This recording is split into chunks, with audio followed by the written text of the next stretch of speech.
ক্যামেরার সামনে গেলে পেশাগত পরিচয়কে প্রাধান্য দেওয়ার নির্দেশ মেনে নায়িকা সবসময় চেষ্টা করেন ব্যক্তিগত বিষয়গুলো মিডিয়া বা শুটিং সেটে না আনার। শাকিব খানের এই কথাটি মেনে চলেন অপু বিশ্বাস। সাময়িক বিরতির পর নতুন লুকে হাজির হওয়া অপু বিশ্বাস এখন ভক্তদের নজর কাটছেন ওজন কমানো এবং পরিবর্তিত রূপের কারণে।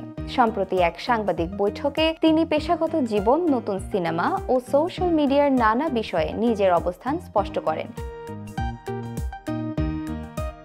অপু বিশ্বাস বলেন, আমি এমন কোনো কথা বলতে চাই না যা বারবার আমাকে প্রশ্নবিদ্ধ করবে বা বিতর্কের মুখে ফেলবে। মিডিয়ার এমন কোনো বিষয় আমি উত্থাপন করব না যা আমার পেশাগত জীবনের উপর নেতিবাচক প্রভাব ফেলতে পারে। নিজের পরিবর্তিত চেহারার রহস্য নিয়েও তিনি জানান, মানুষ ভালোবাসা পেলে সুন্দর হয়।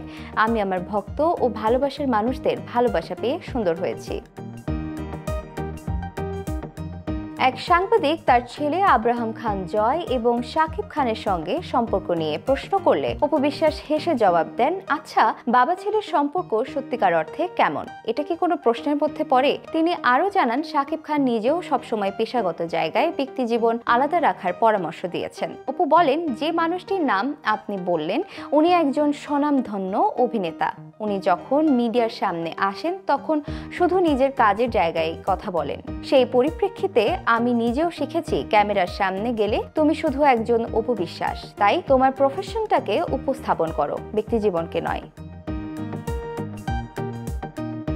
অপু বিশ্বাসের বক্তব্য থেকে স্পষ্ট যে তিনি নিজের পেশাগত দায়িত্ব ও ব্যক্তিগত জীবনকে সূক্ষ্মভাবে পৃথক রাখেন। সোশ্যাল মিডিয়া বা সংবাদ মাধ্যমে যে কোনো ধরনের বিতর্ক এড়িয়ে তিনি পেশাদারিত্বের উপর গুরুত্ব দেন। নতুন সিনেমা, ভক্তদের সঙ্গে সম্পর্ক এবং প্রকাশ্যে অনুষ্ঠানের উপস্থিতির ক্ষেত্রে তার দৃষ্টিভঙ্গি পেশাদারিত্ব, সংযম এবং ব্যক্তিগত সীমার মেলবন্ধনের প্রতিফলন। অপু বিশ্বাস এই নীতি মেনে চলায় দর্শকরা দেখছেন কিভাবে একজন সেলিব্রিটি নিজের ব্যক্তিগত জীবনকে সম্মান, গোপনীয়তার সঙ্গে ধরে রাখতে পারেন।